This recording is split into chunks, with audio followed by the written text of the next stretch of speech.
जब सरकार का पूरा कांग्रेस पार्टी ने समर्थन किया, विपक्ष के नेता राहुल गांधी ने भी समर्थन किया और जब सीज़फायर तक तो ये शांति और ये समर्थन चलता रहा, लेकिन उसके बाद सवालों का एक लंबा सिलसिला शुरू हो चुका है, जो ख़त्म होने का नाम नहीं ले रहा है।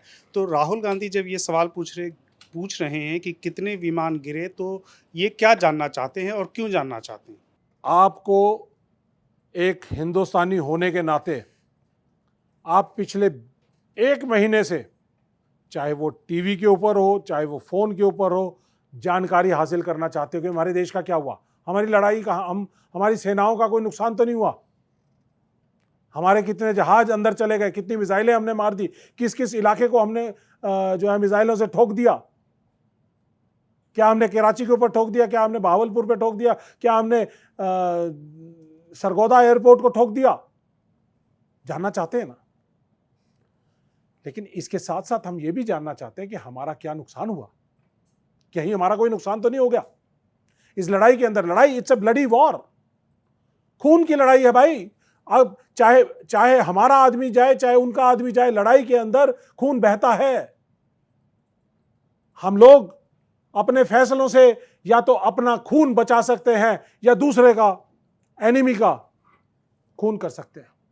ये लड़ाई है, ये लड़ाई है। इस लड़ाई के अंदर हमें जानने का अधिकार है, एक नागरिक होने के नाते, नागरिक होने के नाते, कि हमारे देश के साथ क्या हुआ। हमारी देश की सेनाएं, एक एक बच्चा बच्चा देश की सेनाओं के लिए उसका दिल धड़कता है। देश के सैनिक अगर एक कहीं पे शहीद होता है तो उसके आसपास के इलाके के लाखों लोग उसकी अंत्येष्टि के अंदर उमड़ पड़ते हैं। यह है हमारा देश, भावनाओं का देश है। और आपको यह भी जानना जरूरी है कि ये बयान जो राहुल गांधी जी सवाल पूछ रहे हैं, वो आपके दिमाग में, जहन में भी सवाल आएगा अगर आपको पता चलेगा कि मेरी सेनाएं आगे लड़ाई लड़ रही हैं। और यहां पर हमारे एक्सटर्नल अफेयर मिनिस्टर कह रहे हैं कि भाई हम आ रहे हैं, तुम देख लेना, मुखबरी कर रहे हैं अपनी सेनाओं की कि हम आ रहे हैं और तुम देख लेना भाई, हमारी तो मजबूरी है, हमें तो लड़ाई लड़नी पड़ेगी। देखिए, ऐसा नहीं होता। तो इसलिए जब तक ये जयशंकर जी का बयान नहीं आया था, कांग्रेस पार्टी ने कोई सवाल नहीं उठाए।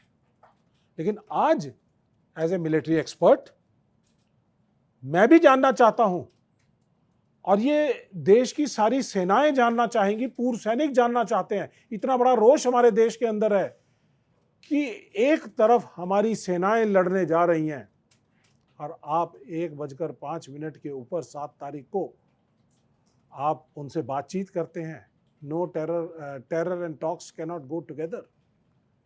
टेरर हो चुका, सेनाएं पाकिस्तान को ठोकने जा रही हैं और आप अपने काउंटर पार्ट से वहाँ पे बात कर रहे हैं कि हमारी सेनाएं आ रहे हैं, अपने रेडार्स खोल लीजिए, आप अपने एयर डिफेंस खोल लीजिए, हम लोग आ रहे हैं। अरे मुखबरी कर रहे हो, जवाब देना पड़ेगा। और राहुल गांधी जी ने सही सवाल पूछा है, सही सवाल पूछा है। मैं पूछता हूं, सारी सेना पूछ रही है, सारे पूर्व सैनिक पूछ रहे हैं। क्या ये जो जिज्ञासा है सच जानने की, क्या वो राफेल को लेकर खास तौर से है?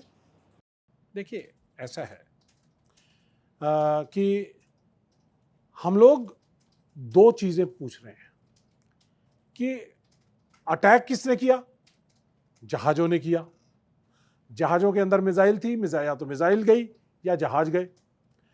तो हम लोग, और ज्यादातर जो शुरुआत में और जो खबर आ रही थी, हमारे राफेल भी गए, मिराज भी गए, MiG-29 भी गए, सुखोई भी गए।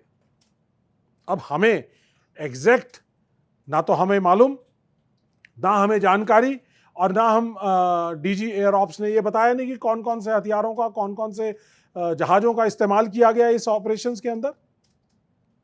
लेकिन कई कई जगह पे एक खबर आई कि राफेल गिर गया, कि कोई कहता है मिराज गिर गया।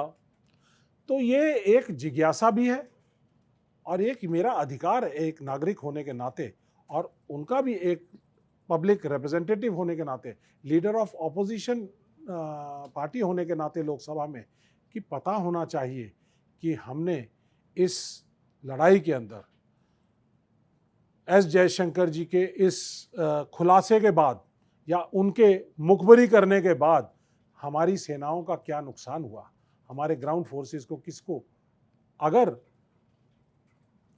इनके बयान, इनके पाकिस्तान को आगाह करने के बाद अगर हमारे इंडियन एयरफोर्स का कोई नुकसान हुआ है, जहाज़ों का कोई नुकसान हुआ है और हमारी सेनाओं का, ग्राउंड फोर्सेस का नुकसान हुआ है, तो वो सवाल पूछना उनकी भी जिम्मेदारी है, हमारी भी जिम्मेदारी है और पत्रकार होने के नाते आपकी भी जिम्मेदारी है।